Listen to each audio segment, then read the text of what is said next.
ಜೀವನದಲ್ಲಿ ಇದ್ರೆ ನೆಮ್ಮದಿಯಾಗಿರ್ಬೇಕು ಅಂತ ಬಡ್ಡೆ ಮಾಕಳಮ್ಮ ದೇವಸ್ಥಾನಕ್ಕೆ ನಾನು ಮತ್ತೆ ನನ್ನ ಫ್ಯಾಮಿಲಿ ಹೋಗಿದ್ವಿ. ಆ ದೇವಸ್ಥಾನದಲ್ಲಿ ಜನ ಇರ್ತಾರೆ ಅಂತ ಗೊತ್ತಿತ್ತು, ಆದ್ರೆ ಇಷ್ಟೊಂದು ಜನ ಇರ್ತಾರೆ ಅಂತ ಗೊತ್ತಿರ್ಲಿಲ್ಲ. ತುಂಬಾ ಜನ ಇದ್ರು ಅಂದ್ಬಿಟ್ಟು ನಾವು ರಿಟರ್ನ್ ಹೋಗೋಕ್ಕಾಗುತ್ತಾ?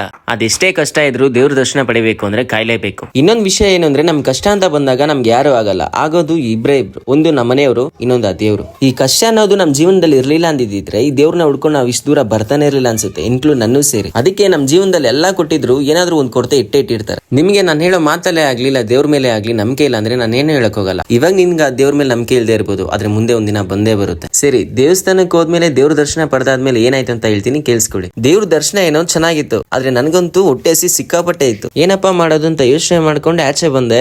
ಎಡಗಡೆ ತಿರುಗಿ ನೋಡಿತೇನೆ, ಸಿಕ್ಕಾಪಟ್ಟೆ ಖುಷಿ ಆಗೋಯ್ತು. ಯಾಕೆಂದ್ರೆ ಅಲ್ಲಿ ಪ್ರಸಾದ ಕೊಡ್ತಿದ್ರು. ಅಲ್ಲಿ ಕೊಡ್ತಿರೋ ಪ್ರಸಾದ ನೋಡಿ ನನ್ಗೊಬ್ಬನಿಗೆ ಖುಷಿಯಾಗಿದ್ದು ಅನ್ಕೊಂಡಿದ್ದೆ, ಆದ್ರೆ ಎಲ್ಲರ ಕೈಲೂ ಎರಡೆರಡು ಪ್ಲೇಟ್ ನೋಡಾದ್ಮೇಲೆ ಗೊತ್ತಾಗಿದ್ದು ಪ್ರಸಾದಕ್ಕೋಸ್ಕರ ಎಲ್ಲಾರು ಕಾಯ್ತಿದ್ವಿ ಅಂತ.